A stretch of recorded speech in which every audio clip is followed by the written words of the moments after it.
Sports sleeper picks, MLB opening day part 2. Baseball is back. It feels like it's been forever, but we got a lot of baseball to break down. We'll do some futures, maybe talk a little Otani, see what the Angels are up to in terms of that. Brad, Burroaks, boys, what's going on?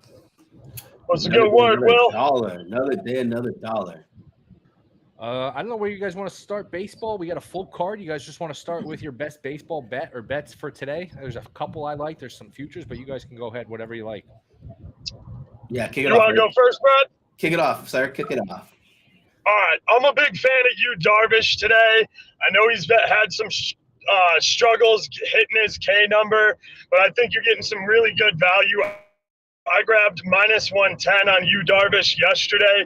It's still available on FanDuel at like minus 116. I'd probably play it to about minus 120. There's just a ton of left-handers in this Philly lineup that really struggle and they strike out a lot, especially Schwarber. Like, that's a great strikeout target for Darvish. The other nice thing about Darvish is he has like an infinite leash. Like, they just pitch him 90 to 100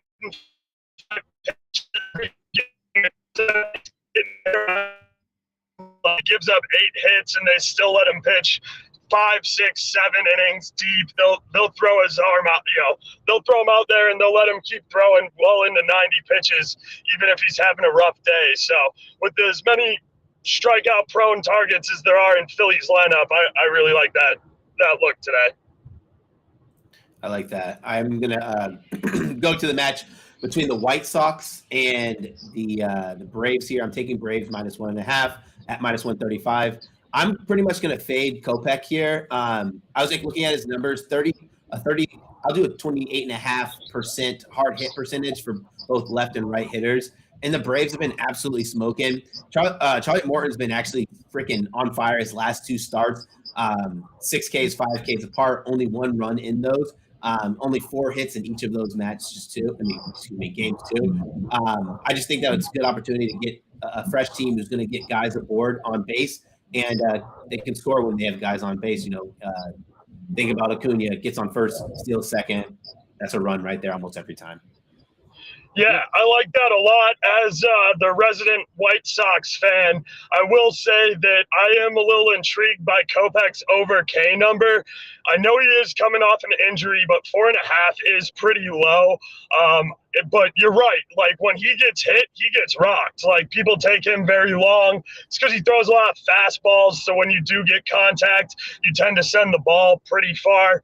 But yeah, I mean, I really like that minus 1.5 pick, especially with Lewis Robert, who tweaked his hammy during the home run derby, which is just the most White Sox thing ever. Like, Lewis Robert's going to get hurt in the home run derby. And then you see in the second round, White Sox pitching blows his home run derby attempt as well. So yeah, I think Kopech will, as long as he's healthy, which I don't think they bring him back off the 15-day IL if he's not healthy, they're going to give him a full workload too, because our bullpen sucks.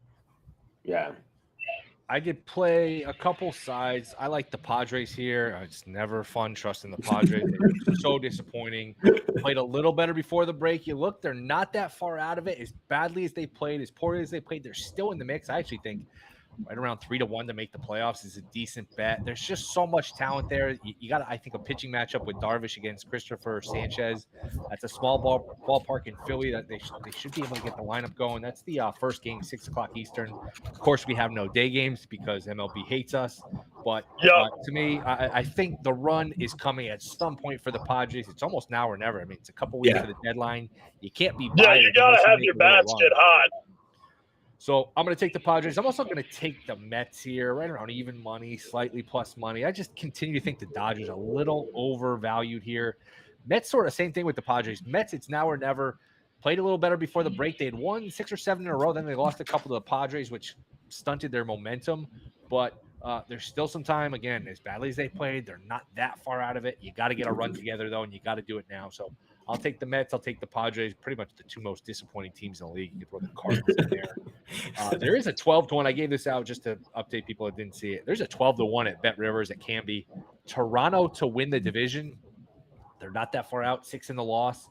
If they can just hang around, they have a 12-game stretch end of August, early September, where they play 12 games against nothing but the Nationals, the Royals, the Rockies, and the A's. So at 12-1, look, Tampa seems to lose an ace every 10 minutes. So they haven't played well. Baltimore's good, but they're not great. I just think at that number at 12-1, it's a rogue number too. It's mostly 7-1 at most of the books. So if you have access to Canby, Bet Rivers, Sugar House, whatever, I do think that 12-1 is a good bet. Any additional bets for you guys? Yeah, so I want to talk. The Reds obviously have a very big series coming up here against Milwaukee. They played Milwaukee heading into the All-Star break. They get Milwaukee right out of the All-Star break. This is kind of for the division, and I think this is a good little talking point with you, Will, on gambling strategy. I think I'm going to take Reds on the money line all 3 days because I want them to take, or I think they can take 2 out of 3 in the series here. And I think you'll get better numbers even if they go 2 out of 3 playing that instead of like minus 105, minus 110 on the 3-day series. Yeah, I mean, they're fun. We know how unbelievably dynamic De La Cruz is, and I have some tickets on him, so I'm rooting for him. I just don't know. Until you get Lodolo and Hunter Green back, just the pitchers they run out there every day. Grant Ashcraft, who I like, has been completely disappointing. He's been bad. Yeah, he had a terrible start right before All-Star game. He did. The thing I like about the Reds, though, is like they're always in the game. So, like, they're the best team in the MLB against the spread. They're covering at, like, a 64% clip, which is pretty outrageous. So, like, I'm perfectly fine taking the Reds here and laying minus 130 or whatever it is. You're taking them on the money line? I don't have the number in front of me, but I've been looking at that series a lot. Yeah, I mean, I could take them on the money line here, and if you're willing to pay the juice, taking them plus the 1.5. I mean, the numbers tell you they're covering more than any team in baseball right now. So they can. Yeah. I'm probably not gonna lay the juice there because I don't have anything I love to parlay it with. And like 175 is a lot of juice to get 1.5 runs. I'm just gonna probably play them on the money line all 3 games here because I think they can take 2 out of 3 in this series. You're looking at futures. If I just said, hey, and this is how we usually like to do it with futures, just, hey, if you had a free $100 bet, what's the best value on the board? And I'll give the odds here. We'll use DraftKings just so we're on the same page, and I'll read you the relevant teams. And we'll try to find some value here. Just a good thought exercise. Braves plus 330. Dodgers plus 550. That would not be it for me. Rays 6-1. Astros 8-1. Rangers 13-1. Blue Jays 17-1. Yankees 18-1. Phillies 20-1. Orioles 22-1. Twins 25-1. D-backs 28-1. Anyone else you want me to read, I'll read it. Anything jump out to either of you guys? I think it's interesting. Like, we haven't seen. I didn't hear Burroaks. What'd you say, Burroaks? Okay. We haven't seen the Braves move from like that 4-1 number, even after they overtook the Rays for the best record in baseball. Like, I still have to feel the Braves still have to be the best value. But if I don't go there, man, this is tough. This sounds crazy, but I'd probably go Padres if it's a free roll at 40-1, just because if they get hot and they close out, they have the pitching to compete. As you know, the postseason is going to be a pitching contest. And they have guys, once their bats are hot, they stay kind of hot. I hate it and I don't hate it, if you know what I mean. I think, like, I mean, you get the odds of it. So it's not like you're banking on them. If they flame out and don't even make the playoffs, it's not like you have to pay extra. So I get it. From a value standpoint, 45-1, it's not terrible. Yeah, I like that a lot. And it's going to sound super square, but if it's a free bet, I'll probably take a little bit of a longer shot. But I would put my money on the Braves right now. I know it's the chalk. I know it's square, but they're just one of the hottest teams in baseball. I think that number on Tampa is not bad. I would probably shop it around, though. And if I could get more like 7 or 8-1, I'd probably pull the trigger on that. Yeah, I'm trying to think. Did you say Tampa? It kind of broke up for me. Yeah, no, you said Tampa. I saw some love for Tampa on the boost. A couple people did that. The boost that they gave out from you bet 50, get $25 in bonus. I saw a couple people take Tampa on that, which, I mean, what does that bring it up to? 8.5-1, 8-1? I think that's a solid price. Yeah, you're not close to that though in any number. Plus 475 at Bet Rivers. Oh, dang. Yeah, which is a terrible number. Yeah, no. Of course, this pass. is the importance of shop around. I'm going to look at FanDuel now. Let's see. World Series plus 450. Yeah, so you're not getting 7-1. So would you take it at 6-1 or no? 6-1 is the best number. Yeah, I would probably throw a little sprinkle on 6-1. Yeah, I wouldn't. I just think the American League's so wide open. I mean, that's really the Braves are clearly the best team, not only in the National League but in baseball. And it's baseball; Yeah. like anything can happen. Upsets can happen. To me, the American League is the one where you can find some value too. Where it's, man, you could talk me into 6, 7, 8 teams being in the ALCS or making a World Series. Like if Seattle got in with their pitching, they could make a run. That's a good team. Baltimore's good. I mean, the Central teams aren't any good, but they at least have some pitching. Yeah. And just to me, if you don't believe in Tampa, and I don't quite believe in them. With their injuries, they lost Springs early in the season. They lost, McClanahan's hurt. Who knows if, when he comes back, if he doesn't get hurt again.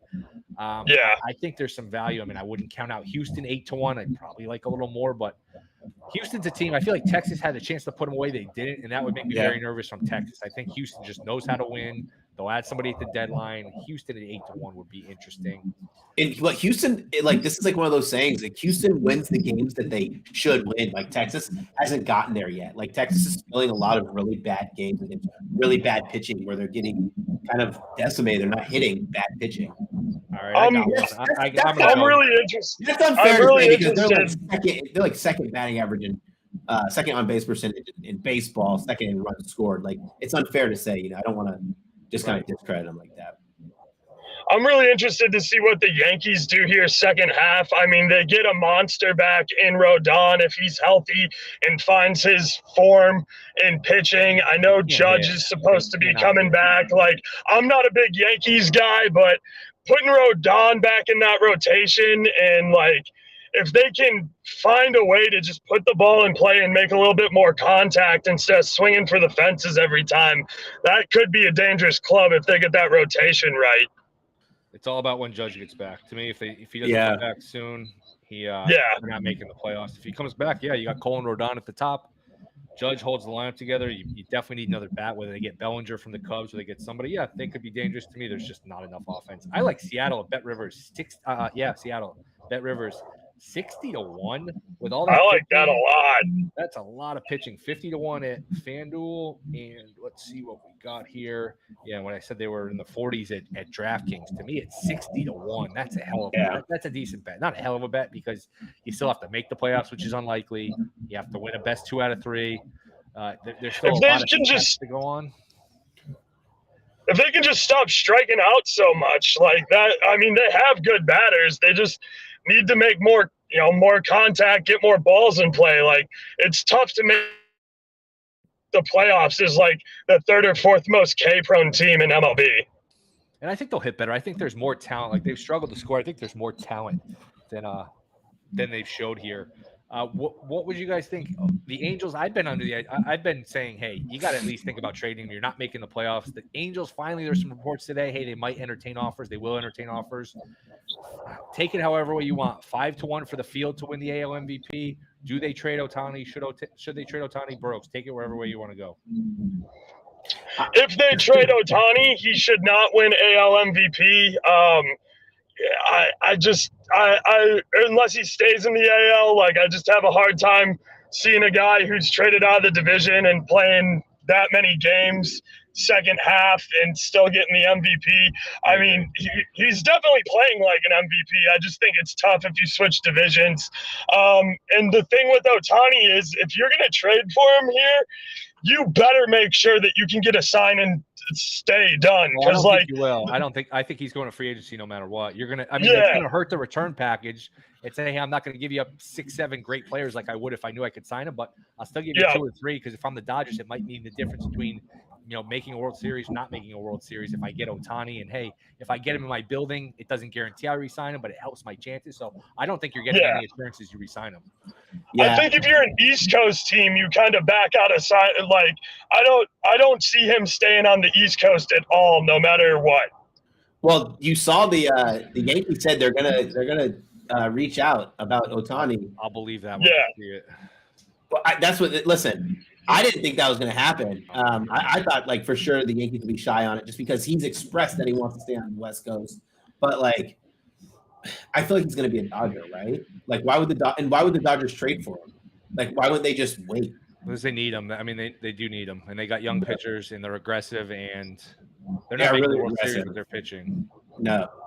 Where would you guys bet Field to win? Like, do you guys think he's traded, Brooks? Do you think he's traded? Would you take 5-1 on the Field to win the MVP? Yeah, I would probably, if I was going to back something, I would take the Field for sure.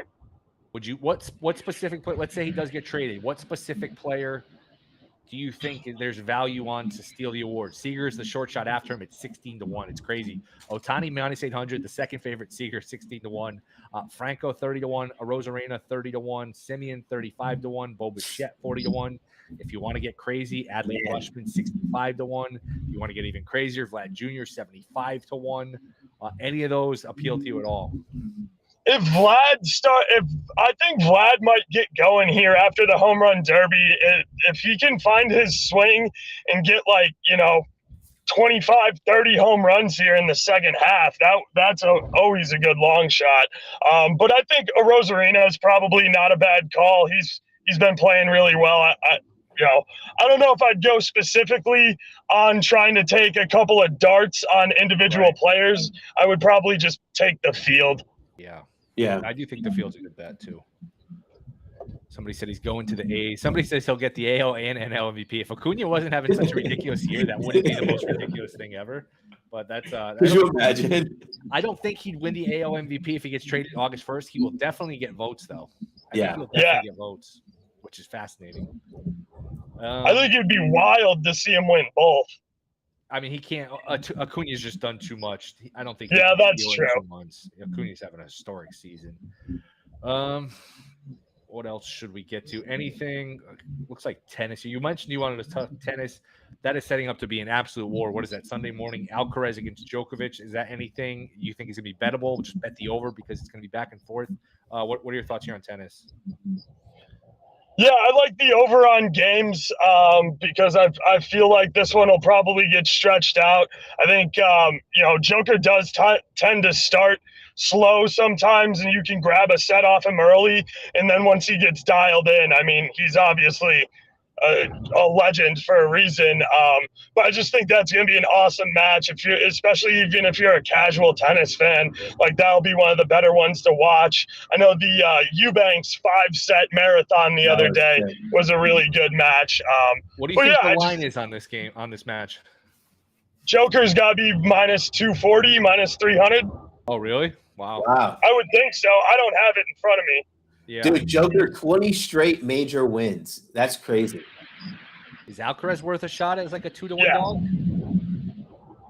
Yeah, I think that's worth a little sprinkle. And especially with tennis, if he snags a set early, you can always buy out of that ticket too. Right. Yeah, I think I might play the over. I just want to have a little action and watch it. You know what, Ben? I'm hoping it depends on what the line is, but I might play over 4.5 breaks if it's like minus 150. Interesting. Yeah, I've never explored that market. I didn't even know that market was out there. I mean, you could bet on anything these days. I didn't know that was even offered. That's interesting. I mean, there's just two guys who are just really good at returning serves. Like, you think it's going to be a competitive match? You think it goes 5? Why not? Yeah. I mean, or just don't outthink it and just play the over for the games. So you can play over games, or you can play over on sets too. Right. There's that. For it. Brad, before we bounce, anything golf? Yeah, go ahead. You have more outs if you play over on breaks if you're than playing over on sets. Like if you like so. I will say just quickly, Medvedev just broke back, so it's 4-3. He's still down 2-0, but he's on serve in the third set. Alcaraz is still a minus 2,000 favorite, so Alcaraz is going to win this, obviously. But Medvedev, it was about to be a 3-setter. We'll see. Maybe we're headed towards a tiebreaker here. What else did you guys have? Golf. Go ahead. No, you go ahead, Brad. Golf, if you didn't take Sam Burns, what number was Sam Burns? I got 70-1. I got 55. Oh, because I'm on offshore. If you didn't take Sam Burns in the start, I still think he's a good bet at 16-1. Oh, please, Lord Almighty. Like, what's crazy about Sam Burns is he's not striking the ball well yet. He's putting really well. But we all know Sam Burns is a great ball striker. So once the ball striking numbers catch up to how hot his putter is going, I think it's a good look. I also wanted to talk. I'm going to go ahead and do this, guys. This is my first U.S. Open. British Open bet. I'm going to parlay Rory McIlroy to win in Braves -1.5 tonight for 0.3 units. It's 18. It's 13.5 to 1, a little bit more than that. Rory's just dialed in. He's going back to where he's won it before. Like, there's nobody driving the ball better than Rory right now, and it's not even close. And at an Open, if you're ripping the paint off the ball, if it's dry out there, he's gonna have drives. He's gonna have drives that are in 340s, 350s, 360s, and he's gonna have a little flip wedge in. It just becomes unfair. So just like when we talk about a golfer being comfortable somewhere, he's going to be comfortable next week. I won't be on the show to talk about golf, so I wanted to at least get that out for everyone. All right. Nice. That would be lovely if Sam Burns were to win. What you got, Burroaks? I just want to touch on a little F1 drama that's been going on. So Nick DeVries got thrown out of his car. Danny Ricciardo is going to be driving the AlphaTauri next weekend here. We are losing people. Sorry. Yeah, I'm getting off the highway. So, but yeah, the other thing I could talk about to mention is the McLaren. The McLaren car looks super dialed in right now. They're starting to race. Yeah, we're losing Burroaks. Brad, you can jump in with your sleep. Just keep an eye there, Gasly. Yeah, sorry. Hey, am I back? You're back. You're in and out. In and out, actually, because you froze again. Yeah, let's try to do the Brad sleeper pick, and then we'll get out of here because the audio's a little shaky. What do you got for sleeper, Brad? I have to check. I'm in West Virginia, so I'm going to lose all my service. Yeah, so my sleeper play, I'm going to start with Glass now just because that's the play that's on discount. It's over 3.5 strikeouts. If you go on sleeper right now, you can get that discount over there. The next one I'm going to is Gray over 17.5 pitching outs versus Cleveland. You know, Cleveland doesn't go deep. Gray hasn't gone six. Gray hasn't gone six often, but he's been pitching some really good stuff right here. If I think that this is going to be one of those low-scoring games where both pitchers go pretty deep. He should have went 6 against Boston. Only made it 5 6 or 5 2/3 innings in that one. And then the last one, I'm using the angle that we talked about, Will, with Kramer under 17.5 pitching outs against Miami. If the rain interrupts, we could win that way. But we also would win with how well Miami's been hitting. So if he gets hit up a little bit, hold on, I'm trying to pull up my notes. If he gets hits up a little bit, then he'll be good. Like if you look at the outings where he didn't quite make it, that's because he was getting up 8, 9, 7, 5 hits in the game, and we know Miami's been hitting pretty well. So it pays 4.5, 4 to 1. It pays 4 to 1. All right, sounds good. Thank you to Sleeper. Thank you to Pickett Sports. I did post before we go, Brad, 100 to 1 for Cam Whitmore, Rookie of the Year at Canby. Today, with the 65 game limit, there's going to be so many guys that just might get checked off. Not anybody can win it, but it opens it up so much more. 100 to 1 to me is a crazy number. Again, it's a rogue number, but hey, shop around. It's in pocket here. They limited. Have you been watching him? Have you been watching him for the summer league? Because he played well. Oh my God. Even the games where he hasn't scored a lot, he's looked like an NBA player. We knew that was going to happen. Like we knew he was going to be an absolute steal. I'm going to tail that actually. I'm going to bet that right now. Are you able to get that number? I'm going to look right now. Hopefully I'll take it at probably at least to 80. Let's see MLB NBA futures. I wonder what I Let me know what your best number is. All right, let's see. Oh, I got to go to awards, NBA awards. We have my number is, why is this one all the way at the bottom? My number is, never mind. What you got? 28. Nice. That makes me, I'm not happy that you can't get the good number. Let's see what we got on DraftKings. 20 to 1 on DraftKings, 100 to 1 on Canby. Let's go. Wow. I might have to, wow. Okay. I'm going to have one of my friends play this for me. All right, boys. But appreciate it. Brad, Burroaks, we will see. We'll be back Monday, 1 o'clock Eastern. I don't think Brad's going to be there, but have a good weekend. Good luck with all your plays. Thank you to Sleeper. Thank you to Pickett. See you guys Monday.